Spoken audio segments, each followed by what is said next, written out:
Alright guys, तो finally mysterious disappearances का new episode इधर आ चुका है और अभी एपिसोड आया और मैं जल्द से जल्द ये वीडियो डालने की कोशिश करूंगा चैनल पे।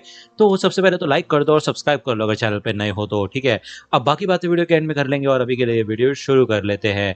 एपिसोड की शुरुआत में यहाँ पे हमें रेन का सीन दिखाया जाता है जो कि बोलता है कुकू। तो वो यहाँ पे सुमेरिको के साथ होता है उसी बुक शॉप के अंदर। तो सुमेरिको पूछती है तुम कर क्या रहे हो।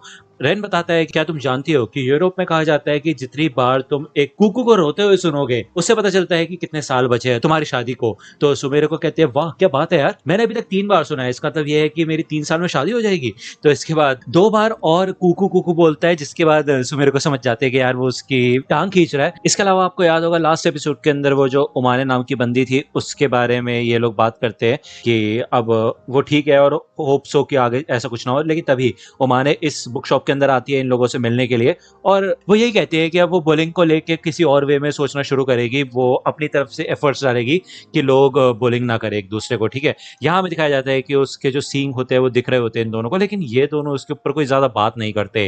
अब मैं क्या ही बोलूं यार इस चीज को लेके। वही दूसरी ओर हमें यहाँ पे ऑटो का सीन दिखाया जाता है जो कि भाई इधर जंप कर करके शायद वेट कर रही होती है अपने जो ये सीड है इसको उगने का, ठीक है। यहाँ पे छोटा सा पौधा हमें दिखाई देता है जिसको देख के ऑटो काफी ज्यादा खुश हो जाती है। वही दूसरी ओर यहाँ पे रेन को बहुत बुरी तरह से पट्टी हो रखी होती है, तो ऑटो उसे कहती है कि तुम्हें जाना चाहिए और अपना इलाज कराना चाहिए। तो रेन मान जाता है इस बात के लिए और वो कहता है ठीक है फिर ऑटो तैयार हो जाओ कहीं और सोने के लिए। तो दूसरी ओर हमें यहाँ पे सुमेरिको का सीन दिखाया जाता है। यहाँ पे साकुरा व्यूइंग सीजन चल रहा होता है और यार जापान में साकुरा का जो सीजन होता है चेरी ब्लॉसम का, उसको झड़ता हुआ देख के मतलब काफी लोगों को अच्छा फील होता है। तो उसके लिए प्रॉपर ये सीजन मनाया जाता है जहाँ पे लोग ऑब्जर्व करते हैं इस सीन को। तो इसी वजह से सुमेरिको डिसाइड करती है कि वो थोड़ा अल्कोहल वगैरह लेके आएगी और अपना मतलब एंजॉय करेगी यहाँ पे बैठ के काम करते करते। बहुत अच्छा फील होगा, है कि नहीं। जब वो अपने रूम से बाहर निकलती है तो यहाँ पे एक काली बिल्ली बैठी हुई होती है, उसको इग्नोर करके सुमेरिको यहाँ से जाती है। वो जब वापस आती है सामान वगैरह लेके तब भी ये बिल्ली यहीं पे बैठी होती है। जब सुमेरिको अंदर जाती है तो ये बिल्ली उसके साथ ही अंदर आ जाती है। यहाँ पे सुमेरिको अपने लिए खाने पीने की चीजें लेके आ गई होती है और बहुत ज्यादा अलाइव फील हो रहा होता है उसको, ठीक है। यहाँ पे वो खाती है और वो देखती है कि उसका खाना ये बिल्ली चुरा लेती है और खाने लग जाती है, जिसको वो थोड़ा बहुत गुस्सा करती है, लेकिन अब वो कर भी क्या सकती है, ठीक है।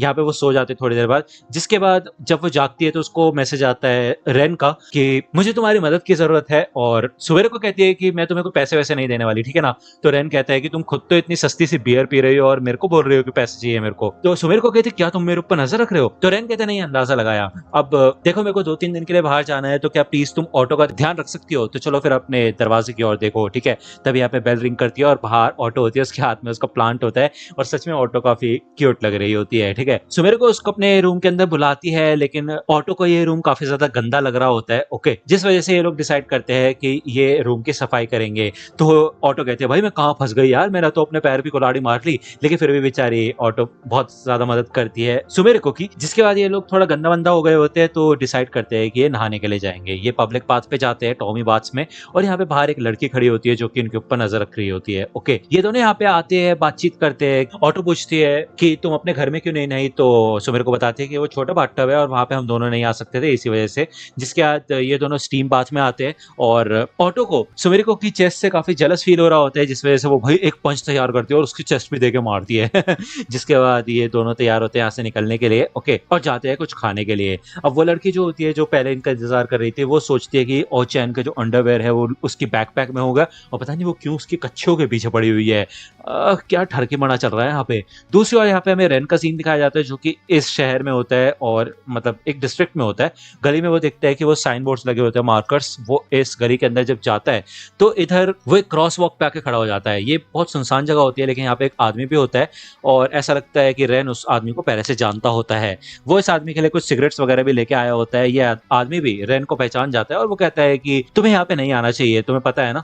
इसके अलावा यहाँ पे ये आदमी बहुत जुगाड़ू आदमी होता है, इसके पास काफी अलग अलग चीजें होती है जैसे कि फेक पासपोर्ट्स वगैरह ऐसी चीजें, ठीक है ना। तो वो यही पूछते हैं कि तुम यहाँ पे आए क्यों हो, लेकिन वो खुद ही समझ जाता है कि भाई ऐसा लगता है कि रेन ने अपनी आइज का इस्तेमाल किया है। वो बोलता है कि मैंने तुम्हें कहा था ना कि जितना ज्यादा तुम इसका इस्तेमाल करोगे उतना ज्यादा तुम्हारी बॉडी को हार्म होगा, इस हिसाब से तो तुम अपनी सिस्टर को घर भेजने से पहले ही मारे जाओगे, ठीक है ना। तो रेन कहता है तो मैं क्या करूं, वैसे भी ज्यादा समय नहीं बचा हुआ है, ठीक है ना। तो इधर ये आदमी चेक करता है रेन की आंखों को, जिसकी हालत बहुत ज्यादा खराब हो रखी होती है। दूसरी ओर हमें दिखाया जाता है कि सुमेरिको और ऑटो दोनों के दोनों इधर खाना खा रहे होते हैं और सुमेरिको पूछती है कि तुम आई कहां से हो, तो ऑटो पूछती है कि तुम कहां से आई हो। सुमेरिको बताती है कि वो तो अपने पेरेंट्स के घर को छोड़ के आ गई थी, तो उसे कहीं ना कहीं तो रहना ही था। अब ऑटो बताती है कि मैं तो उधर से आई हूँ, और वो अपनी उंगली ऊपर पॉइंट करती है, यानी कि ऊपर से आई है, पता नहीं कहां से आई है। वो सीधा जवाब किसी चीज का नहीं देती। सुमेरिको पूछती है कि क्या तुम्हारी बाकी फैमिली भी है, तुम्हारे भाई के अलावा और कौन कौन है।